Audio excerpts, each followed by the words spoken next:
अस्सलामुअलैकुम। उम्मीद है कि आप सब खैरियत तो आफियत से होंगे। तो आज हम स्टार्ट करने जा रहे हैं अपनी 9th क्लास की बायोलॉजी, और हम अपने हर लेक्चर में एक एक चैप्टर कवर किया करेंगे। तो आज हमारा फ़र्स्ट लेक्चर है और इसमें हम इंशाल्लाह अपना फ़र्स्ट लेक्चर कवर करेंगे। तो स्टार्ट करते हैं। फ़र्स्ट लेक्चर है कि इंट्रोडक्शन टू बायोलॉजी के चैप्टर का नेम है कि इंट्रोडक्शन टू द बायोलॉजी। तो फर्स्ट क्वेश्चन है हमारे पास। तो हमारा पहला क्वेश्चन जो है that is what is science. के साइंस क्या है, मोस्टली कभी कभी शॉर्ट क्वेश्चन आ जाता है। तो साइंस क्या है कि हमारे पास science is the study in which observation are made, experience are done, and a logical conclusion are uh, drawn in order to understand the principle of nature। यानी कि हमारे पास साइंस एक ऐसा इल्म है जिसमें हम तजुर्बात करते हैं, एक्सपेरिमेंट्स किए जाते हैं, यानी कि ऑब्जर्वेशंस की जाती हैं और कुछ लॉजिकल कंक्लूजन निकाले जाते हैं ताकि हम अंडरस्टैंड कर सकें कि प्रिंसिपल ऑफ नेचर्स क्या हैं। तो हमारे पास सेकंड क्वेश्चन है दैट इज़ हमारे scientific knowledge are classified to different branch. Scientific knowledge को डिफरेंट ब्रांचेज में क्यों कन्वर्ट किया गया। तो जो एंशियंट टाइम्स थे उनमें all the scientific information were included under one head, जिनके तमाम जो साइंटिफिक इंफॉर्मेशन थी वो एक ही इसमें थी, जिसे हम साइंस कहते हैं। और जब पैसेज ऑफ टाइम के साथ जो हमारी साइंटिफिक इंफॉर्मेशन थी वो जिस तरह इंक्रीज़ होती गई, तो इस तरह मतलब कुछ एक ज़रूरत पेश आई कि मतलब इसकी डिफरेंट ब्रांचेज यानी कि इनमें बायोलॉजी है, फिज़िक्स है, केमिस्ट्री और मैथमेटिक्स वगैरह, इनमें इसको डिस्ट्रीब्यूट कर दिया जाए। तो थर्ड क्वेश्चन है doctor Abdul Salam told about scientific knowledge. Doctor Abdul Salam ने साइंटिफिक नॉलेज के बारे में क्या कहा था। तो आपकी बुक पे एक साइड पे उसमें ये बात लिखी हुई है। तो वो क्या है कि according to doctor Abdul Salam scientific knowledge is the common heritage of Mankind. यानी कि जो साइंटिफिक नॉलेज है वो इंसानियत का एक कॉमन हेरिटेज यानी कि एक विरासत है, कॉमन विरासत है जिसको हम ये कह सकते हैं according to doctor Abdul Salam. तो क्वेश्चन नंबर 4 है व्हाट इज़ बायोलॉजी, डिस्क्राइब इस major division. Important short question है कि व्हाट इज़ बायोलॉजी और इसकी इनके डिवीजन के बारे में बताना है। तो सबसे पहले बायोलॉजी, बायोलॉजी क्या है कि the scientific study of life is called biology. Biology की डेफिनेशन है और इसकी एक्सप्लेनेशन है वर्ड बायोलॉजी की। तो बायोलॉजी का वर्ड ग्रीक वर्ड से लिया गया है। इंपॉर्टेंट एमसीक्यूज़ है। तो टू वर्ड्स हैं, BIOS meaning life and logos meaning thought और रीजनिंग। तो आगे है कि व्हाट वी स्टडी बायोलॉजी के, बायोलॉजी में हम क्या स्टडी करते हैं। तो जो बायोलॉजी की स्टडी है वो structure, function, relation, aspects of living organism, और ये आल्सो इंफॉर्मेशन प्रोवाइड करती है इनकी अगर हम ह्यूमन प्रॉब्लम्स और उनकी हेल्थ, फूड और एनवायरनमेंट के रिलेटेड हमारे जितने भी कुछ क्वेश्चन होते हैं वो इसमें हम कर सकते हैं। नेक्स्ट है major divisions of biology. Biology की मेजर डिविजन्स कितनी हैं। तो बायोलॉजी की मेजर 3 डिवीजन है। जोलॉजी, जोलॉजी स्टडी होती है एनिमल की। बॉटनी, बॉटनी स्टडी होती है प्लांट्स की। तो माइक्रोबायोलॉजी, माइक्रोबायोलॉजी बेसिकली आपको पता है स्टडी ऑफ माइक्रो ऑर्गेनिज्म है जिनमें वायरसेस, बैक्टीरिया और ये सब कुछ आ जाते हैं। क्वेश्चन नंबर 5 है कि define different branches of biology. तो बायोलॉजी की डिफरेंट ब्रांचेस है। इंपॉर्टेंट लॉन्ग क्वेश्चन है और शॉर्ट क्वेश्चन में भी इसमें से मतलब डिफरेंस 2-3 में कॉमनली पूछा जा सकता है। तो आप इसको अच्छे से देखेंगे तो हम वन बाय वन सभी को देखते हैं। First one is morphology. तो ये ब्रांच ऑफ बायोलॉजी डील करती है स्ट्रक्चर ऑफ लिविंग ऑर्गेनिज्म, यानी कि हमारे पास जो लिविंग ऑर्गेनिजम्स हैं उनका स्ट्रक्चर क्या है ये उससे डील करती है। एनाटॉमी, एनाटॉमी भी स्ट्रक्चर से डील करती है बट ये इंटरनल स्ट्रक्चर इंपॉर्टेंट एमसीक्यूज है कि study of internal structure is called anatomy. तो नेक्स्ट है हिस्टोलॉजी। हिस्टोलॉजी क्या है कि microscopic study of tissues is called histology. यानी कि अगर हम माइक्रोस्कोप लेकर टिश्यूज़, क्योंकि बेसिकली टिश्यूज़ जो हैं बहुत छोटे होते हैं तो इनको हम नॉर्मली स्टडी नहीं कर सकते, तो इनकी माइक्रोस्कोपिक स्टडी की जाती है। तो ये जो इनकी माइक्रोस्कोपिक स्टडी है उसको हम कहते हैं कि दैट्स हिस्टोलॉजी। तो नेक्स्ट है सेल बायोलॉजी। सेल बायोलॉजी क्या है कि study of structure and function of cells, cell organelles cell biology में आ जाते हैं। और ये जो ब्रांच है ये डील करती है सेल डिवीजन के साथ। सेल डिवीजन क्या है, सेल डिवीजन एक कुछ ऐसे इवेंट्स हैं जिनमें एक सेल जिनके अपने आप को डिवाइड करके अपने डुप्लीकेट बना लेता है। तो ये सेल डिवीजन का हमारा पूरा चैप्टर है, हम उसको बहुत अच्छे से देखेंगे। यहाँ बस इसको ओवरव्यू है कि cell biology is a study of cell. Physiology, physiology हमारी इसमें बीएस लेवल पे एक पूरी बुक होती है। ये बायोलॉजी की एक ब्रांच है हर ब्रांच की आगे बुक्स होती हैं। तो ये जो ब्रांच है डील कर दिया है function of different parts of living organism, यानी कि अगर हमने बॉडी का नॉर्मल फंक्शनिंग देखते हो तो उसमें फिजियोलॉजी स्टडी करते हैं। नेक्स्ट है embryology. Embryology stand for embryo, it is the study of development of an embryo individual, यानी कि जब एक इंडिविजुअल से, एक एम्ब्रियो से एक पूरा इंडिविजुअल बन रहा होता है तो उसकी जो स्टडी होती है उसको हम कहते हैं कि दैट्स एम्ब्रियोलॉजी। तो नेक्स्ट हमारे पास है टेक्सोनोमी। टेक्सोनोमी ये टेक्सा से वर्ड ड्राइव्ड है कि ये क्या है कि naming and classifying organism into groups and सब ग्रुप्स, यानी कि टेक्सोनोमी एक ऐसी बायोलॉजी की ब्रांच है जिसमें हम ऑर्गेनिज्म को क्लासिफाई कर देते हैं, यानी कि उनकी नेमिंग को, कि और ग्रुप्स में और सब ग्रुप्स में। जेनेटिक स्टडी ऑफ जीन्स है। जीन्स क्या है कि हेरिडिटी मटेरियल है जो कि हेरिडिटी इंफॉर्मेशन को पेरेंट्स टू चिल्ड्रन और देन इस तरह आगे कन्वर्ट करता है। नेक्स्ट है पेलियोंटोलॉजी। पेलियोंटोलॉजी स्टडी ऑफ फॉसल्स होती है। फॉसल्स क्या होती हैं कि जो हमारे पास्ट में ऐसे ऑर्गेनिज्म जो कि पास्ट में उनकी डेथ हो चुकी, उनकी जो डेड रिमेन्स हैं उनकी स्टडी को हम कहते हैं दैट्स पेलियोंटोलॉजी। टेंथ है इन्वायरमेंटल बायोलॉजी। ये स्टडी है interaction between organs and their environment, जिनके एक ऑर्गेनिज्म और उसके इन्वायरमेंट में क्या रिलेशनशिप है उसकी स्टडी को हम कहते हैं इन्वायरमेंटल बायोलॉजी। बायोटेक्नोलॉजी है इम्पोर्टेंट फॉर शॉर्ट क्वेश्चन है। ये डील करती है कि हमारे पास एप्लीकेशन होती हैं, इसमें इनकी प्रैक्टिकल एप्लीकेशन होती है कि किस तरह हम माइक्रो ऑर्गेनिजम्स को या लिविंग ऑर्गेनिज्म को इंसानियत जिनके वेलफेयर ऑफ मैनकाइंड के लिए यूज़ कर सकते हैं, तो that's is called biotechnology. Next है सोशियो बायोलॉजी। ये ब्रांच ऑफ बायोलॉजी है जो कि study of social behaviour of animal, इनके सोशल बिहेवियर को स्टडी करना, जो कि हमारे पास एक सोसाइटी, एक साइंस, इनके एक सोसाइटी बना रहे हैं तो उसमें रहने वाले तमाम ऑर्गेनिज्म का अगर हम सोशल बिहेवियर स्टडी करें that is called social biology. Next है पैरासाइटोलॉजी। तो पैरासाइटोलॉजी ये ऐसी ब्रांच है जो कि स्टडी ऑफ पैरासाइट्स है। पैरासाइट्स क्या होते हैं? ऐसे ऑर्गेनिजम्स होते हैं जो कि अपने होस्ट से लेने के लिए मतलब शेल्टर लेते हैं और उससे फूड लेते हैं, लेकिन इन रिटर्न उसे नुकसान पहुंचाते हैं। तो नेक्स्ट है इम्यूनोलॉजी। इम्यूनोलॉजी क्या है कि study of immune system of animal, जो कि इम्यून सिस्टम क्या होता है? बॉडी का एक ऐसा डिफेंस सिस्टम होता है जो कि बॉडी को किसी भी जिनके वायरल या पैथोजेनिक अटैक के ख़िलाफ़ यानी कि बॉडी को प्रिपेयर करता है या उससे बचाता है। तो मोस्टली होता क्या है कि जैसे हमें कोई छोटा मोटा बुखार होता है या कोई भी छोटी मोटी चोट लग जाए तो इस तरह को बॉडी खुद ब खुद रिकवर कर लेती है, तो that's the immune system of the body.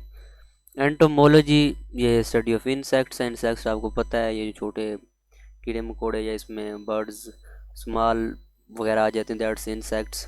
तो pharmacology. Pharmacology important branch of biology है जिसमें हम ड्रग्स को स्टडी करते हैं। ड्रग्स मतलब दवाइयाँ, ये जो हम हमारे मेडिकल स्टोर्स वगैरह पे अवेलेबल होती हैं, दैट्स ड्रग, नॉट वो वाली ड्रग जो सस्ते नशे के टाइप में आ जाती हैं, दैट्स नॉट। तो आगे है हमारे पास मॉलिक्यूलर बायोलॉजी। तो मॉलिक्यूलर बायोलॉजी क्या है कि ये डील कर दिया है मॉलिक्यूल ऑफ लाइफ, यानी कि ऐसे मॉलिक्यूल्स ऑफ लाइफ जिनमें water, protein, carbohydrates, lipids, nucleic acids वगैरह आ जाते हैं। या अदर अल्फाज में हम इसको कह सकते हैं कि deal is the structure of organism, cell and their organelle are at molecular level, यानी कि अगर मॉलिक्यूलर लेवल में अगर हम किसी भी एक ऑर्गेनिज्म के स्ट्रक्चर को या ऑर्गेनेली को डिस्कस कर रहे हैं, that is called parasitology, that is called molecular biology. Next है हमारे पास पैरासाइट्स। Water parasites. पैरासाइट्स मैंने आपको भी बताया कि ऑर्गेनिजम्स होते हैं जो कि फूड लेते हैं, शेल्टर लेते हैं अपने लिविंग होस्ट से और इन रिटर्न में उसे हार्म पहुंचाते हैं, जैसा कि वायरस, बैक्टीरिया है, पैरासाइट्स हैं। तो ये उसमें मतलब पैरासाइट के ज़ुमरे में आ जाते हैं। तो मेजर बायोलॉजिकल इश्यूज हैं, इंपॉर्टेंट शॉर्ट क्वेश्चन है, राइट सम बायोलॉजिकल इश्यूज, एक डब्बे में आपकी बुक पे लिखा होगा। तो ह्यूमन पॉपुलेशन ग्रोथ, यानी कि इंसानी आबादी में इजाफा, इन्फेक्शियस डिजीज़, ऐसी डिजीज़ जो कि इन्फेक्शन शियस मतलब इन्फेक्टिव एजेंट की वजह से काज हो रही हैं, और एडिटिव ड्रग्स और pollution are the major biological issue. ये 4-5 इशू है, इनको आप अच्छे से देख लेंगे क्योंकि ये मोस्टली वो पूछ लेता है कि what are the major biological issues. तो नेक्स्ट हमारे पास क्वेश्चन है बायोलॉजी एंड अदर साइंसेज, यानी कि बायोलॉजी का अदर साइंसेज से हमारे पास क्या रिलेशनशिप है। ये मोस्टली तो शॉर्ट क्वेश्चन के लिए इम्पोर्टेंट है, लेकिन कभी कभी इसमें से हमारे पास लॉन्ग क्वेश्चन भी आ जाता है। तो फर्स्ट वन उसने इंट्रोडक्शन दिया हुआ है कि मतलब बायोलॉजी का दूसरे साइंसेज से क्या है। तो इंट्रोडक्शन हम देखते हैं। तो इंट्रोडक्शन क्या है कि interaction among the different branches of science, इनकी तो हम देखते हैं मतलब इसका क्या अदर जिनके क्या रिलेशनशिप अदर साइंसेस के साथ हम देख रहे थे। तो वो कह रहा है कि बायोलॉजिकल इंफॉर्मेशन जो होती हैं वो अदर ब्रांचेस ऑफ साइंस से रिलेटेड होते हैं। जैसे कि फॉर एग्जांपल वो कह रहा है कि वो study processes of movement in animal, जिनके हम एनिमल्स में मूवमेंट देखते हैं। तो ये क्या है कि ये फिज़िक्स के लॉज हैं, जिनकी हमारी जो लेग्स हैं और फिज़िक्स का हमारा लीवर है, इन दोनों का सेम मैकेनिज्म है। इस तरह हम सभी वन बाय वन देखते हैं। तो सबसे पहली है बायोफिज़िक्स। ये उन प्रिंसिपल के साथ डील करती है जो कि बायोलॉजिकल फिनोमेना पे अप्लाई करते हैं, जैसा कि वर्किंग प्रिंसिपल ऑफ फिज़िक्स और लिम्स ऑफ एनिमल। तो यानी कि हमारा जो टांगों की मूवमेंट है और फिज़िक्स में लीवर है, ये बहुत हमारे पास सेम एक ही उस पर वर्क कर रहे होते हैं प्रिंसिपल पे। तो नेक्स्ट हमारे पास है बायोकेमिस्ट्री। यानी कि बायोकेमिस्ट्री क्या है कि ये स्टडी होती है केमिस्ट्री की और डिफरेंट केमिकल कंपाउंड की, जो कि हमारे पास बायोलॉजी में भी होते हैं और लिविंग ऑर्गेनिज्म में भी हमारे पास हो रहे होते हैं। तो इसमें एग्जांपल के तौर पर हमारे पास मेटाबॉलिज्म आ जाता है, जिसमें फोटोसिंथेसिस आ जाती है, रिस्पिरेशन आ जाते हैं। बेसिकली तो ये केमिस्ट्री की टर्म्स हैं क्योंकि इनमें केमिकल रिएक्शंस इन्वॉल्व होते हैं, लेकिन ये बायोलॉजी में भी यूज़ होते हैं, इसलिए इसको बायोकेमिस्ट्री कहते हैं। बायोमैथमेटिक्स कहते हैं। तो बायोमैथमेटिक्स क्या है कि बायोलॉजी के और मैथमेटिक्स के रूल आपस में कंबाइन करते हैं। तो ये study of using mathematical techniques tools to biological work, इनके बायोलॉजी के काम को करने के लिए मैथमेटिक्स की टेक्निक यूज़ करना। तो एग्जांपल क्या है कि डेटा, यानी अगर हम किसी भी एक एक्सपेरिमेंट करते हैं तो उसके रिस्पॉन्स में हमें जो डेटा मिलता है उसके एनालिसिस के लिए जो हम यूज़ करते हैं। नेक्स्ट है बायोजियोग्राफी। जियोग्राफी का मतलब होता है ज़मीन। तो ये किस चीज़ से डील करती है कि ये स्टडी होती है अकरेंस या डिस्ट्रीब्यूशन, यानी कि स्पीशीज़ जो है, स्पीशीज़ एक ऐसा हमारे पास ग्रुप ऑफ इंटरब्रीडिंग ऑर्गेनिज्म होता है जो कि आपस में इंटरब्रीड कर सकता है और उससे पैदा होने वाले जो होते हैं वो भी इंटरब्रीड के काबिल होते हैं। तो ये स्पीशीज़ होती हैं। तो ये स्पीशीज़ की डिस्ट्रीब्यूशन के लिए मतलब बेसिकली हमारे पास इम्पोर्टेंट है। नेक्स्ट इसकी एप्लीकेशन ऑफ बायोजियोग्राफी हैं। तो ये क्या है कि पार्टिकुलर जियोग्राफिक रीजन को डिटरमाइन कर सकता है, उसके करेक्टरिस्टिक वगैरह और उस पर कौन से एनिमल जो ऑर्गेनिजम्स हैं वो फाउंड किए जा सकते हैं। तो बायो इकोनॉमिक्स क्या है कि ये डील करते हैं इनके इकोनॉमिकल पॉइंट ऑफ व्यू से, कमर्शियल पॉइंट ऑफ व्यू से। तो एग्जांपल में उसने कहा है कि वैल्यू, यानी कि हमारे पास कॉस्ट वैल्यू किसी प्रोजेक्ट की या किसी भी क्या हो सकती है, तो ये इसमें आ जाता है। नेक्स्ट हमारे पास है कैरियर्स इन बायोलॉजी, जिनके बायोलॉजी के जो कैरियर्स हैं इंपॉर्टेंट लोगों को ऐसे ना कभी कभी आता है लेकिन वैसे भी। तो सबसे पहला है मेडिसिन और सर्जरी, जो कि बायोलॉजी के हर बच्चे का ख्वाब होता है, जिसे हम एमबीबीएस कहते हैं। तो ये क्या है कि डायग्नोसिस और ट्रीटमेंट ऑफ डिजीज पे यूज़ कर रहा होता है। सर्जरी में हमारे बॉडी के पार्ट्स होते हैं, उनको रिपेयर किया जा सकता है या रिमूव किया जा सकता है। समटाइम्स उनकी यानी कि ट्रांसप्लांटेशन भी की जा सकती है, किडनी लीवर वगैरह की। और ये वाला जो प्रोफेशन है ये एमबीबीएस या हायर सेकेंडरी एजुकेशन के बाद यानी कि जो हम एमबीबीएस करते हैं उसमें ये स्टडी किए जा सकते हैं। नेक्स्ट हमारे पास फिशरीज़ है, जिनके मछलियों की पैदावार का पेशा। तो ये क्या है, इसमें फ़िश प्रोडक्शन की और उसकी क्वालिटी को इन्हांस करने के लिए यानी कि ये यूज़ होता है। इसमें प्रोफेशनल्स होते हैं जो कि फ़िशरीज़ डिपार्टमेंट ऑफ पाकिस्तान से कर रहे होते हैं, जिन्होंने एम्प्लॉयड होते हैं, या वो हमें ऐसे टूल्स और ऐसी टेक्निक्स बताते हैं कि हम किस तरह इससे ये कर सकें। तो ये वाला जो प्रोफेशन है ये अडॉप्ट किया जा सकता है यानी कि बैचलर या मास्टर लेवल और जोलॉजी और बॉटनी में, मतलब हमारे पास फिशरीज़ वगैरह करने के बाद ये भी इनके मतलब ये वाला जो अ, हमारा इनके पेशा ये भी इख्तियार किया जा सकता है। एग्रीकल्चर है, एग्रीकल्चर की यूनिवर्सिटी फैसलाबाद की मतलब इम्पोर्टेंट एक यूनिवर्सिटी है जो कि एग्रीकल्चर की हमारे पास डिग्री करवा रही है। तो ये क्या है कि ये डील कर रहा है कि फूड क्रॉप्स की और एनिमल जो कि इसका सोर्स है, यानी कि एग्रीकल्चर से रिलेटेड जो भी आ जाता है। तो ये जो एक एग्रीकल्चर होता है वो वर्क करता है बेटर क्रॉप्स के लिए, like wheat rice corn etc के लिए और एनिमल वगैरह के लिए। ये जो प्रोफेशनल है, ये प्रोफेशन है, ये अडॉप्ट किया जा सकता है यानी कि higher secondary education in the biology के बाद, इनके एफएससी करने के बाद ये किया जा सकता है। या एनिमल हस्बेंड्री, यानी कि एनिमल की पैदावार का पेशा है। ये भी एक एग्रीकल्चर की ब्रांच है और उसी के कंसर्न इनके किया जाए, जिसमें इनके डोमेस्टिक एनिमल, इनके घरों में पाले जाने वाले हमारे पास जो ऑर्गेनिजम्स होते हैं, तो ये उनका पेशा है। नेक्स्ट है हॉर्टिकल्चर है। हॉर्टिकल्चर जिसको हम गार्डनिंग भी कहते हैं, मतलब पौधे लगाना वगैरह। तो ये जो एक हॉर्टिकल्चर होता है वो वर्क करता है बेटर एग्जिस्टेंस और वैरायटी ऑफ प्रोडक्शन, यानी कि एनिमल्स के लिए और फ्रू उसकी प्लांट्स के लिए और उनकी बेहतर इनके फलों, बेसिकली जो फलों की पैदावार होती है, तो ये सारा कुछ काम जो होता है ये उसके लिए किया जा रहा होता है। तो नेक्स्ट हमारे पास फार्मिंग है। फार्मिंग बेसिकली क्या है कि फार्म वगैरह जो डिफरेंट टाइप ऑफ फार्म्स वगैरह की मेंटेनेंस और सारा कुछ इसमें आ जाता है। और इसमें एग्जांपल में हम क्या कहते हैं कि कुछ फार्मर्स होते हैं जो ब्रीडिंग टेक्नोलॉजी यूज़ करते हैं इनके किसी भी बेटर क्वालिटी के, यानी कि आजकल बैल वगैरह या ऐसी हॉर्सेस वगैरह के या किसी भी मिल्क के असूल के लिए जानवरों की जा सकती है। तो ये मतलब वो वाला पेशा है जिसमें ये सब चीज़ें हम कर रहे होते हैं। फार्मिंग ये है। फॉरेस्ट्री है कि हम फॉरेस्ट लगाते हैं, और ये भी बेसिकली उन्हीं गार्डनिंग से थोड़ा बहुत मिलता जुलता है, लेकिन गार्डनिंग तो थोड़ा सा मतलब एक लिमिटेड सी होती है, लेकिन फॉरेस्ट्री थोड़ा सा कह सकते हैं ना कि बड़े लेवल पे, बड़े पैमाने पे किया जा सकता है। तो ये नेचुरल फॉरेस्ट या उनकी गवर्नमेंट के लिए प्लांटिंग, यानी कि जो फॉरेस्ट्री होती है ये गवर्नमेंट ये इस लेवल तक, या आर्टिफिशियल फॉरेस्ट वगैरह की ग्रोथ के लिए भी ये होती है। तो ये आगे इनका सेकेंडरी सब है, सारे ये जो पेशे हैं ये हायर सेकेंडरी के बाद ही, मतलब इनकी एफएससी करने के बाद ही किए जा सकते हैं। बायोटेक्नोलॉजी है, तो ये डील करता है कि हम किस तरह स्टडी और वर्क कर सकते हैं इनके production of useful products through micro, जिनके माइक्रो ऑर्गेनिज्म से हम किस तरह बेनिफिशियल प्रोडक्ट्स यानी कि ले सकते हैं। तो ये बेसिकली बायोटेक्नोलॉजी की डेफिनेशन है।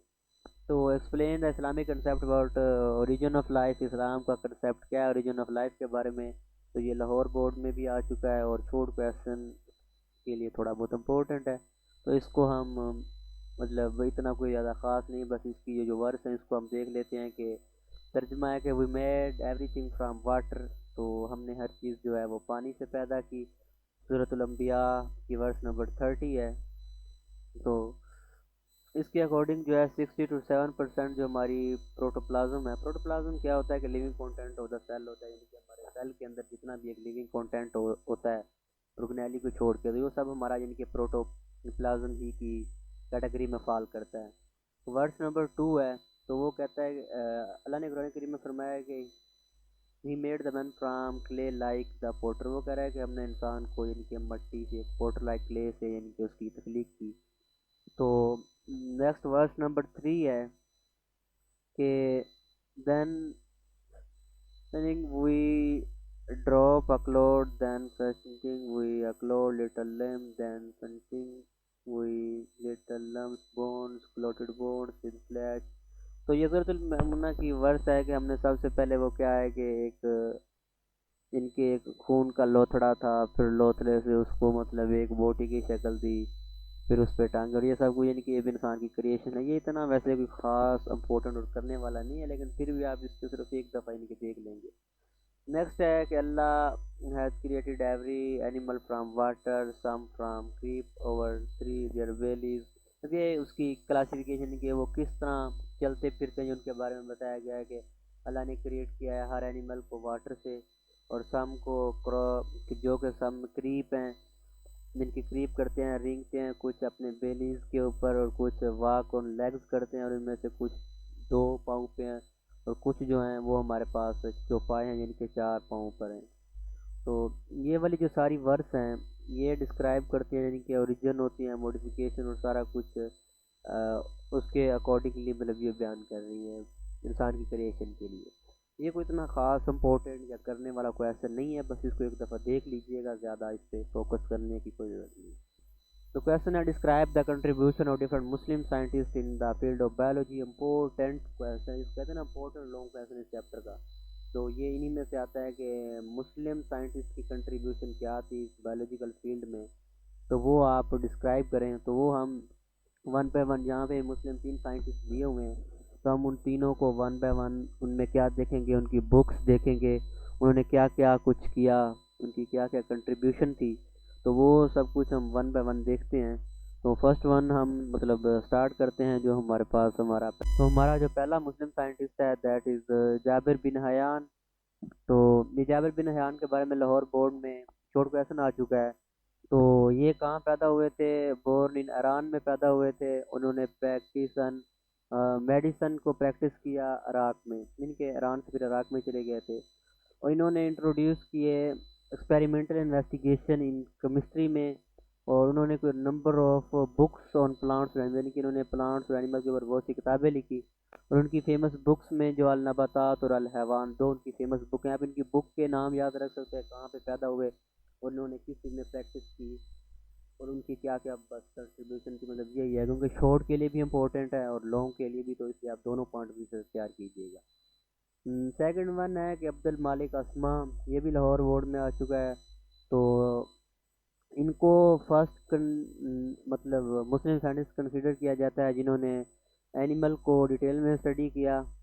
और इसकी जो फेमस राइटिंग है उनमें अल अबाबिल यानी कि कैमल के लिए है, अल खैल हॉर्स के लिए है, अल वहूश एनिमल के लिए है, और खलकल इंसान यानी कि इंसान के बारे में इनकी एक बहुत इनकी इम्पोर्टेंट बुक है। तो नेक्स्ट हमारे पास है अबू अली सीना। अबू अली सीना जिसको ये अभी सीना भी कहते हैं, बहुत इम्पोर्टेंट साइंटिस्ट है। तो ये क्या था कि इसको ऑनर के तौर पर मेडिसन में एविसीना, वेस्ट में एविसीना के नाम से पुकारा जाता है। तो ये क्या था, एक फिजिशियन था, फिलोसफर था, एस्ट्रोनॉमर था और एक पोइट था। और जो इसकी बेस्ट बुक है जिसमें अल कानून फिल तिब है, वो मेडिसन जिनके वेस्ट की मेडिसन में आज भी यूज़ हो रही है। तो नेक्स्ट हमारे पास है लेवल्स ऑफ बायोलॉजिकल ऑर्गेनाइजेशन। इसमें से भी लोग क्वेश्चन आते हैं कि दो वो लेवल पूछ लेता है, मतलब क्या हमारे पास बायोलॉजिकल ऑर्गेनाइजेशन के लेवल्स हो सकते हैं। तो फर्स्ट वन जो हमारे पास है सब एटॉमिक और एटॉमिक लेवल, यानी कि सबसे पहले तो एटम्स और एलिमेंट्स होते हैं। तो एटम्स और एलिमेंट्स क्या हैं कि हमारे पास जितने भी मैटर हैं वो एलिमेंट्स से बने होते हैं। और 92 काइंड ऑफ एलिमेंट्स हैं जो कि नेचर में फाउंड होते हैं। तो ईच एलिमेंट है वो मेड अप होता है सिंगल काइंड ऑफ एटम के साथ। तो जो एटम्स होते हैं वो एक्चुअली इनका स्ट्रक्चर फॉर्म है सब एटॉमिक पार्टिकल से बने होते हैं, जिनमें प्रोटॉन, इलेक्ट्रॉन और न्यूट्रॉन वगैरह आ जाते हैं। तो जो बायो एलिमेंट्स हैं 92 बायो एलिमेंट्स हैं, 16 को हम कहते हैं ये हमारी लिविंग बॉडी के ऑर्गेनाइजेशन बनाने में यानी कि अपना रोल प्ले कर दें, इसलिए हम इनको बायो एलिमेंट्स कहते हैं। इनमें ये वाले जो 6 हैं, carbon, hydrogen, nitrogen, calcium, phosphorus वगैरह, ये 99% हमारी बॉडी का टोटल मास बना रहे होते हैं। इसकी वजह से इनको हम मेजर एलिमेंट्स कहते हैं। और बाकी ये जो हैं ये सारे हमारे पास collectively 1% of the total body mass बना रहे होते हैं, इसलिए हम इनको ट्रेस एलिमेंट्स कहते हैं। तो ये उनकी कंपोजिशन मतलब ऑक्सीजन जो होती है 65% होती है, कार्बन 18% होती है, हाइड्रोजन 10% होती है, नाइट्रोजन 3%, कैल्शियम 2%, फास्फोरस 1% और अदर जो होते हैं ये भी 1% होते हैं। तो ये नीचे उनकी पिक्चर में भी मतलब उनको बहुत अच्छे से डिस्क्राइब किया गया हुआ है। तो आगे हमारे पास मॉलिक्यूलर लेवल है। मॉलिक्यूलर लेवल में सबसे पहले तो बायो मॉलिक्यूल्स आ जाते हैं। तो बायो मॉलिक्यूल्स क्या हैं कि जो बायो एलिमेंट्स हैं वो जिनके हमारे पास जब में जितने बायो एलिमेंट्स पड़े हैं वो ऐसा नहीं है कि हर बायो एलिमेंट्स मतलब सेपरेटली प्रेजेंट होता है। वो बायो एलिमेंट्स आपस में मिलते हैं, एलिमेंट्स के मिलने से हमारे पास बायो मॉलिक्यूल्स बनते हैं।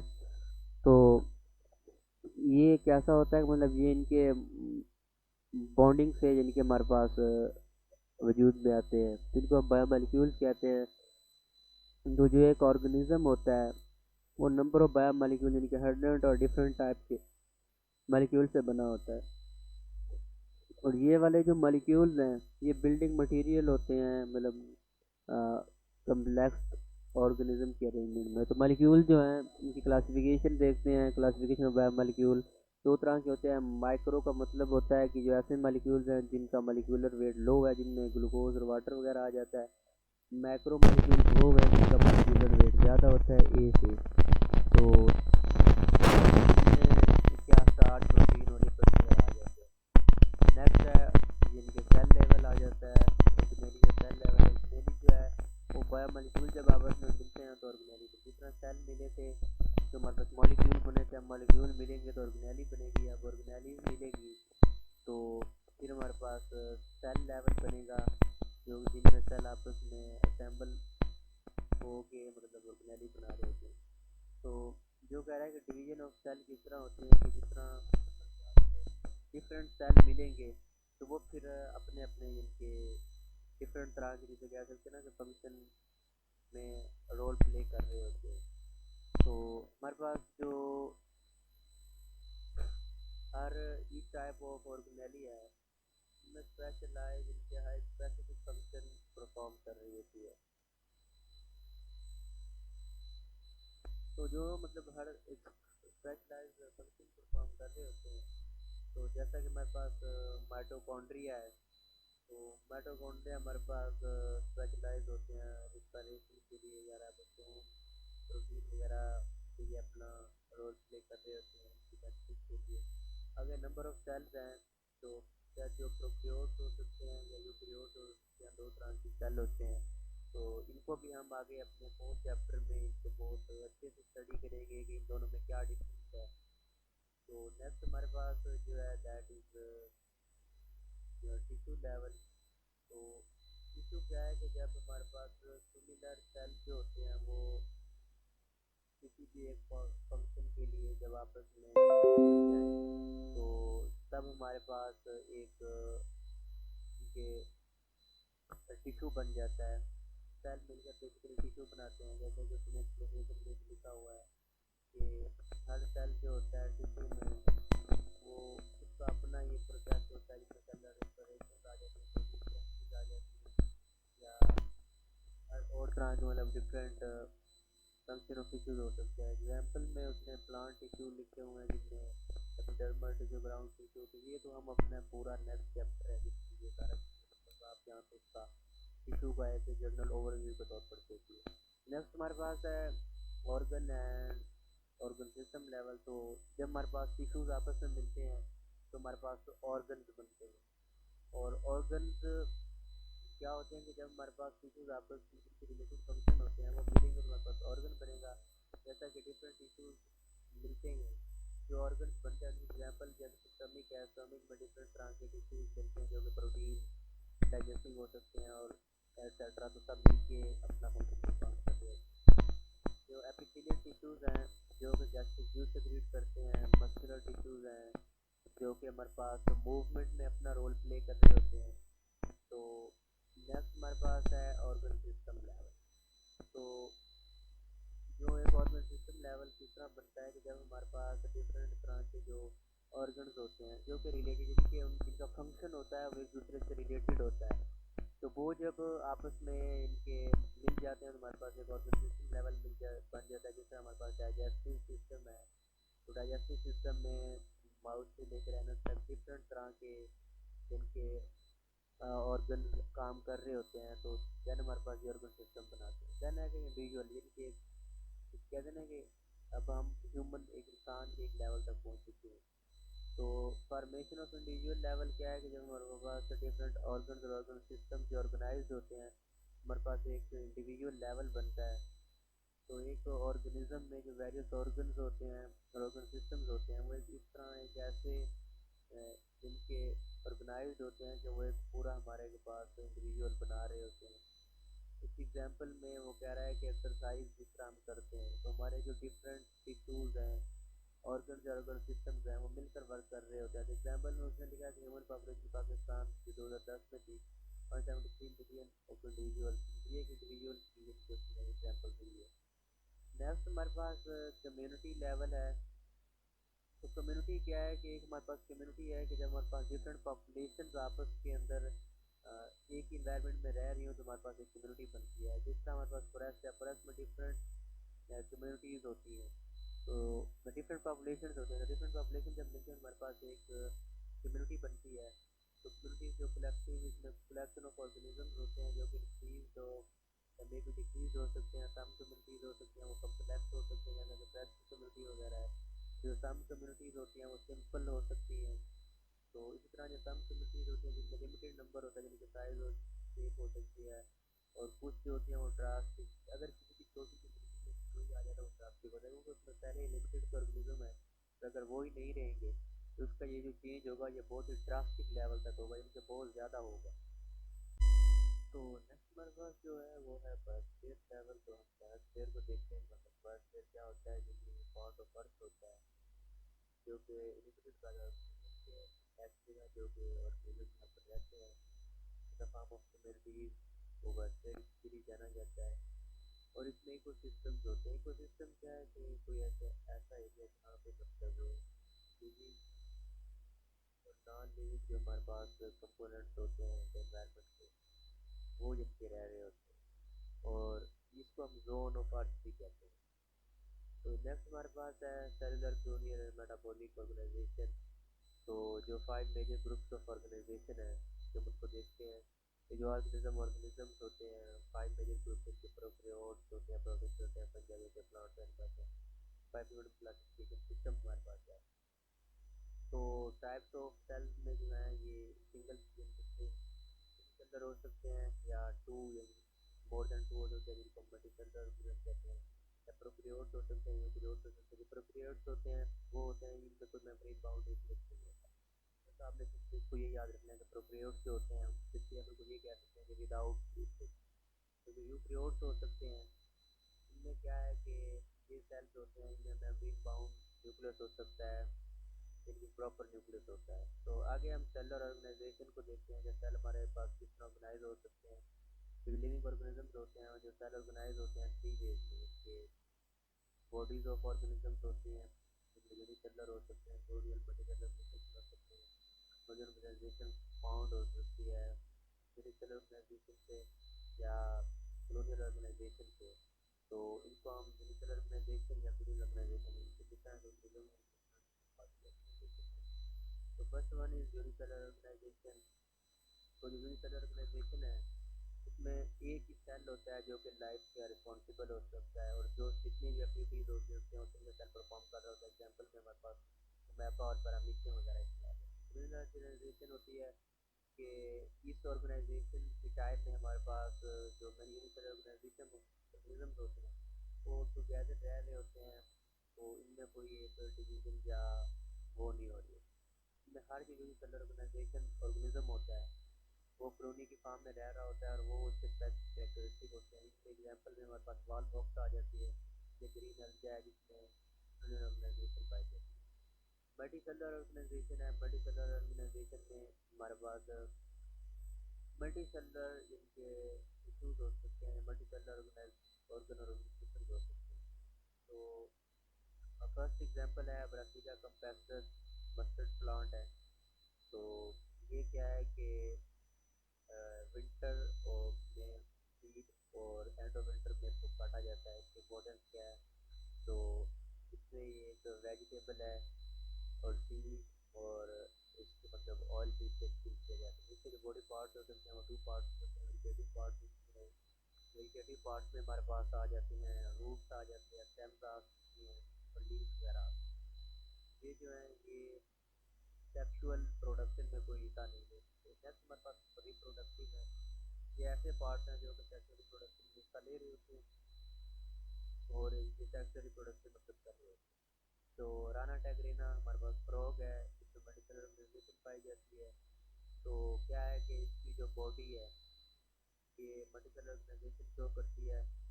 इसकी बॉडी में ऑर्गन सिस्टम हो सकते हैं। हर ऑर्गन सिस्टम जो है और रिलेटेड ऑर्गन से मिलकर बना होता है। उसमें हर सारे जो ऑर्गन हैं और स्पेसिफिक टिश्यू जैसा कि एपिथेलियल टिश्यू, ग्रैनुलर टिश्यू और मसल टिश्यू वगैरह डिफरेंट हो सकते हैं। तो किसी चीज़ की डेफिनेशन है कि किसी चीज़ है वो ग्रुप ऑफ ऑर्गेनिज्म हो सकता है जब फर्टाइल होती है। तो हैबिटेट क्या है, habitat means media where environment where organism है। यहाँ तक हमारा चैप्टर कवर होता है। ये कुछ मल्टीपल क्वेश्चन दिए हुए हैं, तो ये आप इनको वीडियो को पॉज करके एक एक को पढ़ लीजिएगा। तो नेक्स्ट यहाँ पे इसके ये आ, इसके नीचे मतलब आंसर भी दिए हुए हैं। शॉर्ट क्वेश्चन है, शॉर्ट क्वेश्चन को भी आप वीडियो को नीचे पॉज करके अगर आप पढ़ना चाहें तो एक एक करके पढ़ लीजिएगा। ये सारे वही शॉर्ट क्वेश्चन हैं जो कि हम इसी के पूरे चैप्टर में डिस्कस। तो अगर आपको किसी भी कोई पॉइंट की समझ ना आए तो आप कमेंट सेक्शन में पूछ सकते हैं, या आप पर्सनली व्हाट्सएप पे भी कॉन्टैक्ट करके ये पूछ सकते हैं। तो या मतलब वीडियो को पॉज करके एक एक क्वेश्चन को इसके बहुत अच्छी तरह से। और उसके बाद अगर आपको ये वाले जो नोट्स हैं, ये नोट्स इनके पीडीएफ की फॉर्म में चाहिए, तो तभी आप पर्सनली कॉन्टैक्ट करके ये वाले जो नोट्स हैं ये पीडीएफ की फॉर्म में दे सकते हैं। यहाँ तक हमारा जो फर्स्ट चैप्टर था वो कवर होता है। और अगर आपका कोई भी क्वेश्चन है तो आप कमेंट सेक्शन में पूछ सकते हैं। वीडियो को लाइक और सब्सक्राइब कीजिएगा। अल्लाह।